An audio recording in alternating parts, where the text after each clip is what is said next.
اللهم صل على محمد وعلى آل محمد كما صليت على إبراهيم وعلى آل إبراهيم إنك حميد مجيد. اللهم بارك على محمد وعلى آل محمد كما باركت على إبراهيم وعلى آل إبراهيم إنك حميد مجيد. اللہ تعالیٰ کے فضل سے ہم رمضان المبارک کے بہت ہی بابرکت مہینے سے گزر رہے ہیں. اس مہینے کو عام طور پر 3 عشروں میں تقسیم کیا جاتا ہے. عشرہ 10 دن کا ہے. پہلا عشرہ یعنی پہلے 10 دن رحمت کے، اور دوسرا عشرہ مغفرت کا، اور تیسرا عشرہ عتق من النار یعنی جہنم کی آگ سے چھٹکارے اور نجات کا. تو اب دوسرا عشرہ عنقریب ختم ہونے والا ہے اور تیسرا شروع ہونے والا ہے. اس حوالے سے آج کے درس حدیث میں توبہ اور مغفرت کے مضمون سے تعلق رکھنے والی 2 حدیث آپ کی خدمت میں پیش کی جاتی ہیں. پہلی حدیث وہ ہے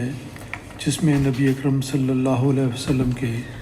ایک طریق عمل کا پتہ لگتا ہے اور آپ کی سیرت کا ایک پہلو نمایاں ہوتا ہے، اور وہ یہ کہ آپ صحابہ کرام کے لیے شفقت اور محبت کے پیکر تھے. ہمیشہ صحابہ کی دلداری کرتے، ان سے محبت کا اظہار کرتے اور صحابہ پر نظر کرم بھی رکھتے تھے. مسجد میں آنے والے صحابہ پر آپ کی نظر شفقت ہوتی. اگر کوئی صحابی چند دن تک نظر نہ آتا تو رسول اکرم صلی اللہ علیہ وسلم اس کے بارے میں دریافت فرماتے کہ کیا وجہ ہے کہ وہ نہیں آیا، اور اگر معلوم ہوتا کہ بیماری یا کسی اور وجہ سے وہ نہیں آ سکا، خاص طور پر اگر وہ بیمار ہو، تو رسول پاک صلی اللہ علیہ وسلم کی سیرت کا یہ پہلو نمایاں ہو کر اس حدیث سے سامنے آتا ہے کہ آپ ایسے صحابہ کی عیادت کے لیے خود تشریف لے جاتے، جا کر ان کی خیریت دریافت کرتے اور ان کے لیے دعا بھی کرتے. تو یہ ایک نمایاں پہلو ہے جو اس حدیث میں بیان کیا گیا ہے. عن انس رضی اللہ عنہ ان النبی صلی اللہ علیہ وسلم عاد رجلا قد جہدا. حضرت انس رضی اللہ تعالیٰ عنہ بیان فرماتے ہیں کہ رسول پاک صلی اللہ علیہ وسلم ایک موقع پر ایک صحابی کی عیادت کے لیے اس کے گھر تشریف لے گئے، اور وہ ایسا تھا کہ اس میں وہ سخت بیماری میں مبتلا تھا. حتیٰ سارا مثل الفرق ہے، یہاں تک کہ وہ بیماری کی وجہ سے اتنا کمزور ہو گیا اور سوکھ گیا کہ گویا ایک سارا جسم اس کا سمٹ کر ایک چوزے کی طرح ہو گیا. رسول اکرم صلی اللہ علیہ وسلم تشریف لے گئے. فقال له اما کنت تدعو، اور اس سے جا کر اس کی خیریت دریافت کی، اور ساتھ ہی آپ نے اس سے پوچھا کہ کیا تم دعا نہیں کرتے تھے. یعنی اس سے پتہ لگتا ہے کہ مریض کا فرض ہے اور ذمہ داری بنتی ہے کہ جب کبھی انسان کو کوئی تکلیف آئے، کوئی بیماری آئے تو خود وہ دعا کرے، اور دوسرے عیادت کرنے والوں کی بھی ذمہ داری ہے کہ وہ جا کر اس مریض کو دعا کی طرف متوجہ کرے، کیونکہ ایک مومن کا اصل سہارا دعا ہی ہے، اللہ تعالیٰ کی مدد بھی ہے. رسول پاک صلی اللہ علیہ وسلم نے اس سے پوچھا کہ کیا تم دعا نہیں کرتے تھے، کیا تم خدا تعالیٰ سے عافیت طلب نہیں کیا کرتے تھے. تو اس پر وہ شخص کہنے لگا کہ میں تو یہ دعا کرتا تھا. اب دیکھیں، ہر شخص کی اپنی اپنی سوچ ہوتی ہے. تو اس شخص نے یہ کہا کہ میں تو یہ دعا کرتا تھا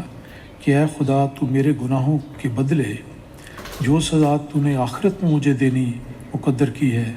وہ اس دنیا میں ہی دے دے. تو رسول اکرم صلی اللہ علیہ وسلم نے اس کے اس جواب کو سن کر بہت تعجب فرمایا اور فرمایا سبحان اللہ، تم نہ تو اس سزا کو برداشت کر سکتے ہو اور نہ اس کی استطاعت رکھتے ہو. دیکھیں کس طرح محبت اور پیار سے رسول پاک صلی اللہ علیہ وسلم نے اس شخص کی اس حالت کو دیکھ کر کہ بیماری کی وجہ سے اس قدر لاغر ہو چکا ہے، اس قدر کمزور ہو چکا ہے کہ سارا جسم سمٹ کر ایک چوزے کی طرح مختصر سا ہو گیا ہے. تو جب اس نے کہا کہ میں نے خدا سے یہ دعا کی تھی کہ کہ جو بھی مجھے سزا ملنی ہے اے خدا تو دنیا میں ہی میرے معاملے کو صاف کر دے، مجھے وہ سزا دے دے۔ رسول پاک صلی اللہ علیہ وسلم نے فرمایا کہ دیکھو،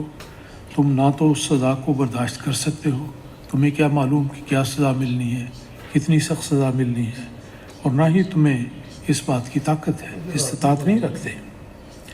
اور پھر آپ نے نبی اکرم صلی اللہ علیہ وسلم نے اس شخص کو یہ نصیحت کی کہ تم نے یہ دعا کیوں نہ مانگی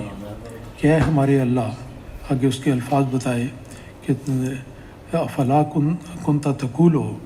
اللہم آتنا فی الدنیا حسنۃ وفی الآخرۃ حسنۃ وقنا عذاب النار۔ یہ دعا کرنی چاہیے تھی کہ تم اس دنیا کی بھی بھلائی چاہو اور آخرت کی بھی بھلائی چاہو۔ یہ کیوں کہتے ہو کہ جو سزا مجھے دینی ہے اس دنیا میں ہی دے دے، آخرت میں میرے لیے یہ مشکل ہوگی۔ لیکن رسول پاک صلی اللہ علیہ وسلم نے ایک جامع اور کامل دعا بڑی محبت کے ساتھ اس صحابی کے لیے ارشاد فرمائی، اور اس کے الفاظ ربنا کے الفاظ سے بھی آتی ہے دعا قرآن مجید میں، اور یہاں پر یہ ذکر ہے کہ دعا کے الفاظ یہ ہیں کہ اللہم آتنا فی الدنیا حسنۃ وفی الآخرۃ حسنۃ وقنا عذاب النار، کہ اللہ ہمیں اس دنیا میں بھی بھلائی عطا کر اور آخرت میں بھی بھلائی عطا کر، اور ہمیں آگ کے عذاب سے بچا۔ حقیقت یہ ہے کہ اللہ تعالیٰ کے حضور توبہ کرنا ایک مومن کی زندگی کا شعار ہونا چاہیے۔ بہت ساری غلطیاں ایسی ہیں جو انسان کو معلوم ہو جاتی ہیں کہ یہ غلطی مجھ سے ہوئی، اس کو مد نظر رکھتے ہوئے، اور پھر کمی اور کوتاہی اور کسی قسم کی فروگزاشت یہ انسان سے ہوتی رہتی ہے۔ اس لیے ہر وقت انسان کو توبہ اور استغفار کی طرف توجہ رکھنی چاہیے، اور یہ دعا اس لحاظ سے بڑی جامع ہے۔ قرآن مجید میں بھی اللہ تعالیٰ نے بیان فرمایا، یہاں تھی نبی اکرم صلی اللہ علیہ وسلم نے بھی اسی کا ارشاد فرمایا کہ یہ دعا ہمیشہ ہر مومن کو کرتے رہنا چاہیے، اور ایک وسیع مضمون کو اس میں دعا میں سمیٹ دیا گیا ہے۔ ربنا آتنا فی الدنیا حسنۃ، کہ اس دنیا کی ہر حسنہ، ہر اچھی چیز، اور اگر کوئی چیز بری بھی ہے تو اس میں برائی کے پہلوؤں کو زائل کرتے ہوئے اسے حسنہ بنا کر، اچھا بنا کر ہمیں اس دنیا میں دے، وفی الآخرۃ حسنہ، اور اسی طرح آخرت میں بھی دنیا اور آخرت کی حسنات ہمیں عطا کر، وقنا عذاب النار، اور آگ کے عذاب سے ہمیں بچا۔ یہ ایک بہت جامع دعا ہے، بہت ہی کامل دعا ہے، آسان بھی ہے، چند الفاظ ہیں، یہ یاد رکھنے چاہیے اور ہمیشہ اس بات کو اپنی دعاؤں میں شامل رکھنا چاہیے۔ عن نبی ہریرہ رضی اللہ عنہ عن رسول اللہ صلی اللہ علیہ وسلم، حضرت ابو ہریرہ رضی اللہ تعالیٰ عنہ رسول پاک صلی اللہ علیہ وسلم سے ایک روایت بیان کرتے ہیں۔ قالا، رسول پاک صلی اللہ علیہ وسلم نے ایک موقع پر صحابہ کے سامنے ایک واقعہ بیان فرمایا۔ قالا اسرف رجل علی نفسہ، کہ ایک شخص تھا کہ جس نے اپنے نفس پر بہت ہی زیادتی کی، بہت گناہوں کا ارتکاب کیا۔ فلما حضرہ الموت،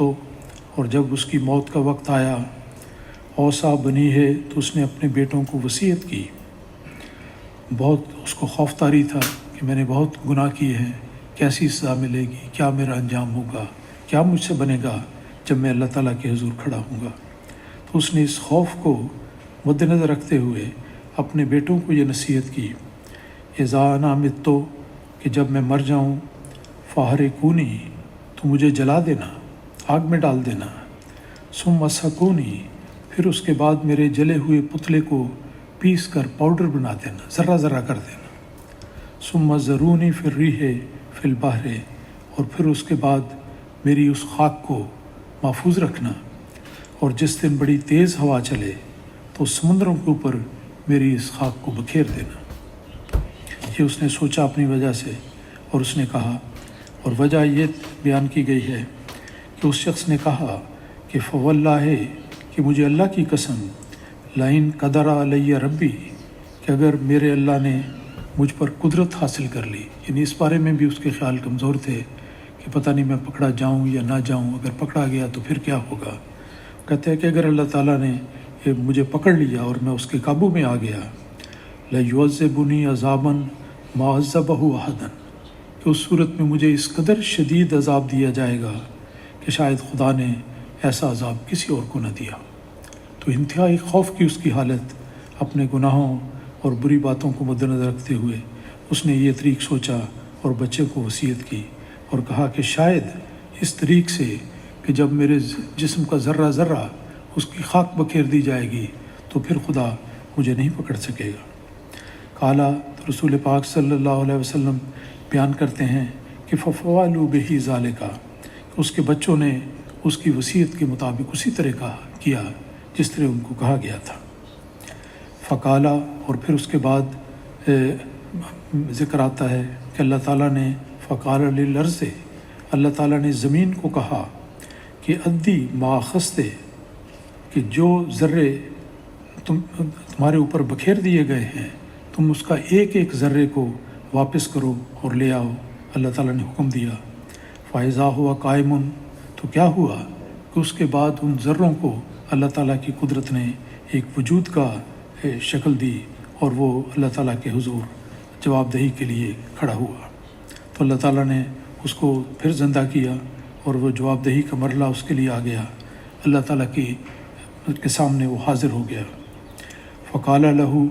ما حملک علی ما صنعت، اللہ تعالیٰ نے اس شخص سے پوچھا کہ وہ کون سی بات ہے جس نے تمہیں اس بات پر مائل کیا یا اکسایا، اس بات پر جو تم نے کی۔ تم نے اپنے بیٹوں کو بڑی عجیب وصیت کی کہ مر جاؤں تو مجھے جلا دینا، خاک بنا دینا، خاک کے ذروں کو سمندر کے اوپر بکھیر دینا تیز ہوا کے دن، یعنی اپنی طرف سے ہر ممکن کوشش کی کہ میرا ذرہ ذرہ بکھر جائے اور مجھے واپس جواب دہی کے لیے خدا کے سامنے کھڑا نہ ہونا پڑے۔ تو اللہ تعالیٰ نے پوچھا کہ کس بات نے تمہیں اس بات پر اکسایا کہ تم نے وہ وصیت کی اپنے بچوں کو جو تم نے وصیت کی۔ قالا، اس شخص نے اس موقع پر عرض کیا کہ اے میرے اللہ، خشیتوں کا اور مخافتوں کا، کہ اے اللہ تیرا ڈر اور تیرا خوف مجھ پر اتنا غالب تھا کہ مجھے اس کے علاوہ اور کچھ سمجھ نہیں آئی کہ میں کیا کروں۔ بچنے کی ایک ہی راہ نظر آتی تھی کہ اگر میرا ذرہ ذرہ ہوا میں اڑا دیا جائے تو شاید میں اس سزا سے بچ سکوں۔ یا رب، اس نے اللہ تعالیٰ کو یہ طرح مخاطب کیا کہ خشیتوں کا اور مخافتوں کا یا رب، کہ اے میرے رب تیری خشیت اور تیرا ڈر مجھ پر غالب تھا، اس وجہ سے میں نے ایسا کیا۔ تو رسول پاک صلی اللہ علیہ وسلم نے فرمایا فغفر لہ، اللہ تعالیٰ نے اس کی بات سن کر اس شخص کو معاف کر دیا۔ تو اللہ تعالیٰ کی بے پایہ رحمت ہے، لیکن انسان کا فرض بنتا ہے کہ اول تو اللہ تعالیٰ کی دی ہوئی ہدایات پر عمل کر کے صحیح طریق پر اپنی زندگی گزارے، گناہوں کے ارتکاب سے بچے، اور اگر کوئی بھول چوک ہو جائے، کوئی غلطی ہو جائے تو پھر سچے دل کے ساتھ، پوری ندامت کے ساتھ اللہ تعالیٰ کے حضور جھکتے ہوئے ان گناہوں کی معافی مانگے۔ اللہ تعالیٰ نے قرآن مجید کی ایک آیت کریمہ میں فرمایا ہے کہ اے لوگو، تم اپنے گناہوں کی زیادتی سے مایوس نہ ہو جاؤ، ان اللہ یغفر الذنوب جميعا۔ اگر سچے دل کے ساتھ تم اللہ تعالیٰ کے حضور حاضر ہوتے ہو، معافی کے طلبگار ہوتے ہو، تو اللہ تعالیٰ کی رحمت تمہارے سب گناہوں سے، پہاڑوں کے برابر بھی گناہ ہو جائیں تو اللہ تعالیٰ ان کو بخشنے پر قادر ہے، اور اللہ تعالیٰ غفور الرحیم ہے۔ لیکن ایک سچی ندامت ہونی چاہیے، اور ندامت کا اظہار اس طرح ہوتا ہے کہ انسان غلطی کرے تو پھر اس غلطی کا دوبارہ ارتکاب نہ کرے، اور سچے دل سے، ندامت بھرے دل سے اللہ تعالیٰ کے حضور گڑ گڑاتے ہوئے ہمیشہ صبح شام دن رات دعائیں کرتا رہے تو اللہ تعالیٰ اس کی گناہ کو معاف کر دیتا ہے۔ یہ واقعہ جو بخاری کی کتاب التوحید میں ذکر ہے، رسول پاک صلی اللہ علیہ وسلم نے بیان فرمایا، اس بات کو خوب واضح کرتا ہے کہ جس قدر بھی انسان سے گناہ ہو جائے، غلطی کا ارتکاب ہو جائے، لیکن اللہ تعالیٰ کا باب رحمت ہمیشہ کھلا ہوتا ہے۔ اللہ تعالیٰ ہم سب کو اللہ تعالیٰ کی رحمت سے حصہ وافر عطا فرمائے۔